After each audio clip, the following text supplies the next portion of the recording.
Hello बच्चों, कैसे हैं आप सब। बच्चों, लास्ट वीडियो में हम लोग पॉलिनोमियल्स की बात कर रहे थे। पॉलिनोमियल्स मतलब कि बहुपद। अगर आपने अभी तक वो वाला वीडियो नहीं देखा है तो पहले फटाफट से जाइए वो वाला वीडियो देखिए और उसके आगे की कहानी को हम लोग इस वाले वीडियो में डिस्कस कर रहे हैं। ये वाला वीडियो भी देखिए। बच्चों, लास्ट वाले वीडियो में मैंने एक बात कही थी कि हम लोग पॉलिनोमियल्स को पढ़ेंगे, ठीक है। उसके साथ ही हम लोग पॉलिनोमियल्स में एक थ्योरम पढ़ेंगे जिसको हम लोगों ने रिमाइंडर थ्योरम का नाम दिया था, है ना। रिमाइंडर थ्योरम पढ़ेंगे। आज का वीडियो रिमाइंडर थ्योरम पर ही होने वाला है, ठीक है ना। रिमाइंडर थ्योरम को बच्चों मैंने पहले से ही बोर्ड पे लिख दिया है ताकि आपका बहुत ज़्यादा समय बर्बाद ना हो, है ना, क्योंकि समय बच्चों बहुत ज़्यादा कीमती है। शेषफल प्रमेय मैंने हिंदी में लिखा हुआ है, ठीक है ना, इससे कोई प्रॉब्लम नहीं होगी, मैं दोनों ही भाषाओं में आपको बता दूंगा। शेषफल प्रमेय को ही हम लोग रिमाइंडर थ्योरम के नाम से जानते हैं। टाइम वेस्ट ना हो बच्चों, इसीलिए मैं नोट कर देता हूँ पहले से ही बोर्ड पर ताकि पढ़ने में कोई दिक्कत ना हो, ठीक है। जल्दी जल्दी से हम लोगों की वीडियो फिनिश हो जाए और ज़्यादा लंबी ना हो। अब रिमाइंडर थ्योरम क्या होती है बच्चों। रिमाइंडर नाम से ही आपको समझ में आ रहा है कि जब हम लोग डिवाइड करते हैं तो लास्ट में वो छोटा सा कुछ बच जाता है ना, नंबर सा, उसी को हम लोग रिमाइंडर कहते हैं। चलिए एक क्वेश्चन पहले करके देखते हैं कि आखिर रिमाइंडर बच भी कैसे रहा है। दो नंबर्स ले लेते हैं, एक 15 और एक 6, ठीक है ना। 6 से 15 को डिवाइड करते हैं। थ्योरम की बात भी बच्चों भी हम लोग करेंगे, ये भी एक इम्पॉर्टेंट पार्ट है इसी थ्योरम का। सीख जाएंगे तो ये थ्योरम समझना आप लोगों के लिए बहुत ही ज़्यादा आसान हो जाएगा। 15 को 6 से डिवाइड करते हैं। चलिए आज छोटा छोटा काम करेंगे, है ना। 15 को 6 से डिवाइड कर रहे हैं भाई, क्या आएगा आंसर। 6 2 जा 12 और यहाँ पर बचेगा 3, ठीक है। अब बच्चों आपको याद होगा इस चीज़ को हम लोग रिमाइंडर कहते हैं जो नीचे बच जाता है ना। ये हमारा क्यूटेंट होता है। अब इसको हम लोग किस तरीके से डिनोट करते हैं, हम लोग लास्ट क्लासेस में हम लोगों ने पढ़ा है। तो टीचर हम लोगों से कहती थी कि प्रूव करो कि ये हमारा आंसर ठीक है, ऐसा होता था ना। तो हम लोग उसको कैसे प्रूव करते थे, ये जो बीच में नंबर होता था 15, इसको ऐसे लिखा, इक्वल का साइन लगाया और क्या करते थे, इसकी और इसकी मल्टीप्लाई कर देते थे, है ना। 6 मल्टीप्लाई बाई 2 कर देते थे, ठीक है। और क्या करते थे, प्लस का साइन लगाते थे और जितना रिमाइंडर आता था उसको ऐड कर देते थे। यही तो करते थे, ठीक है। इस तरीके से हम लोग डिनोट करते थे। अब अगर देखा जाए तो ये वही चीज़ तो लिखी है, इधर 15 लिखा है, 6 2 जा 12, 12 + 3 = 15, यानी कि हमारा राइट हैंड साइड और लेफ्ट हैंड साइड दोनों बराबर आ रहे हैं। इसका मतलब हमारा ये क्वेश्चन बिल्कुल ठीक है। रिमाइंडर थ्योरम भी कुछ इसी पर बेस्ड है। समझते हैं किस तरीके से। इसको इरेज करते हैं और रिमाइंडर थ्योरम की बात करते हैं, ठीक। रिमाइंडर थ्योरम में बच्चों आप स्टेटमेंट देख पा रहे होंगे, बोर्ड पर लिखा हुआ है कि मान लीजिए px एक या एक से अधिक घात वाला एक बहुपद है। घात का मतलब हो गया यहाँ पर डिग्री से, है ना। हम लोगों ने लास्ट वाली वीडियो में पढ़ा था डिग्री ऑफ अ पॉलिनोमियल। बहुपद का मतलब हो गया पॉलिनोमियल, ठीक। और मान लीजिए पहले तो कह रहा है कि एक पॉलिनोमियल मान लीजिए जो कि px है। px की वैल्यू कुछ भी हो सकती है, x² + y² + z² एक्सेट्रा, ठीक है ना। और मान लीजिए कि a कोई वास्तविक संख्या है। वास्तविक संख्या का मतलब रियल नंबर है। रियल नंबर क्या होता है भैया, हम लोगों ने पढ़ा था ना, रियल नंबर कांस्टेंट होता है। लास्ट वाले वीडियो में हम लोगों ने ये भी डिस्कस किया था कि एक कांस्टेंट, ठीक है ना, और वेरिएबल जब मिलते हैं,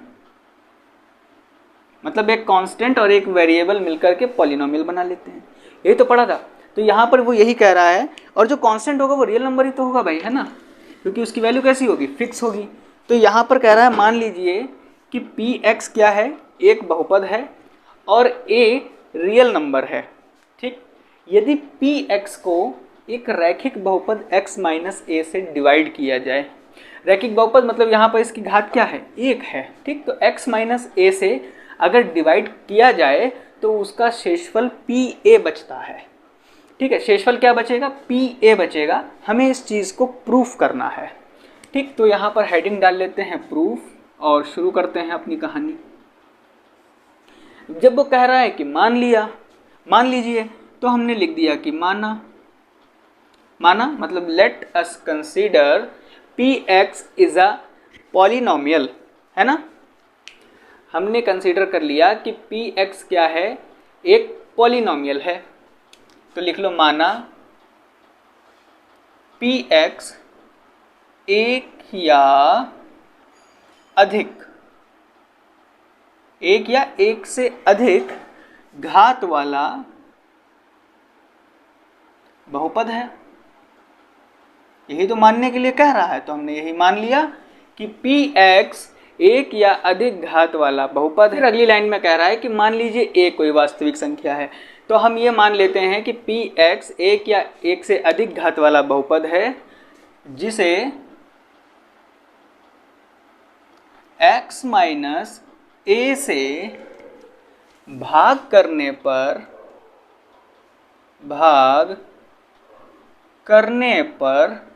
अब भाई भाग किया है तो कुछ भागफल यानी कि क्वोटिएंट आएगा। भाग करने पर भागफल qx, ठीक है, qx मिलता है हम लोगों को। जब हम px को x माइनस ए से डिवाइड करते हैं तो हमें जो क्वोटिएंट मिलता है वो qx प्राप्त होता है। अब जब भागफल मिला है तो ज़रूरी तो नहीं है पूरा पूरा डिवाइड हो जाए। हम ये मान करके चलते हैं कि जब हमने डिवाइड किया तो कुछ रिमाइंडर भी बचा होगा, ठीक, प्राप्त होता है। और rx, ठीक है, क्या rx शेषफल प्राप्त होता है, यानी कि रिमाइंडर मिलता है, ठीक है ना, शेषफल प्राप्त होता है। इतनी बात हम लोग लिख लेंगे। इतनी बात में बच्चों कोई प्रॉब्लम नहीं आएगी। अब इसको जैसे अभी हमने यहाँ पर लिखा था 15 is equal to 6 multiply by 2 plus 3, है ना, इसी तरीके से अब हम लोग इसको भी एक एक्सप्रेशन में लिखने की कोशिश करते हैं। तो हमारा जिसको हमें डिवाइड करना है वो क्या है, पी एक्स है ना, जिसको डिवाइड करना है वो क्या है, पी एक्स है। इक्वल का साइन लगाया और कह रहे हैं कि हमने किससे डिवाइड किया है, x माइनस ए से डिवाइड किया है ना, तो x माइनस ए लिख दिया भाई। डिवाइड करने पर हमारा क्वोटिएंट कितना आया, qx, तो qx मल्टीप्लिकेशन में रहेगा, ठीक है ना। इतनी बात समझ में आ रही है। प्लस अब कुछ रिमाइंडर होगा तो उस रिमाइंडर को हम इसमें ऐड कर देंगे, जो कि क्या है, rx। अब ये हमने लिख दिया px is equal to X minus A qx plus rx। बच्चों अब आप इसमें देख पा रहे होंगे कि x माइनस ए की पावर कितनी है, 1 है। x माइनस ए की पावर 1 होगी, है ना, है ही इसमें 1, और यहाँ पर rx की पावर फिर क्या हो जाएगी, x माइनस ए की पावर से कम हो जाएगी, क्योंकि rx क्या है, रिमाइंडर है ना। रिमाइंडर की पावर हमेशा x माइनस ए से कम होगी, इसलिए हम यहाँ पर लिख लेंगे क्योंकि x माइनस ए की पावर मतलब x माइनस ए की घात 1 है ना। यहाँ पे मैं दिख रहा है ना, पावर 1 है, और मैंने कहा कि रिमाइंडर की पावर हमेशा x माइनस ए से कम होगी, तो x माइनस ए से कम कितनी होगी, 0 होगी ना। तो यहाँ पर देख, क्योंकि x माइनस ए की घात 1 है तो rx की घात x माइनस ए से कम होगी, rx की घात x माइनस ए की घात से कम होगी। कम होने का मतलब क्या हो जाएगा, 0 होगी, है ना। जब यहाँ पर rx की पावर 0 हो जाएगी, x की पावर अगर 0 हो जाए तो उसकी वैल्यू 1 हो जाती है। आपको पता है कि x की पावर अगर 0 हो जाए तो उसकी वैल्यू 1 हो जाएगी। तो अगर इसकी पावर वैल्यू 1 हो जाएगी तो r हमारा क्या हो जाएगा, r हमारा कांस्टेंट हो जाएगा, क्योंकि x तो चला गया, x वेरिएबल है, x गायब हो गया, r बचा, ठीक। तो r क्या हो जाएगा, हमारा कांस्टेंट हो जाएगा। तो हम यहाँ पर लिख सकते हैं इसलिए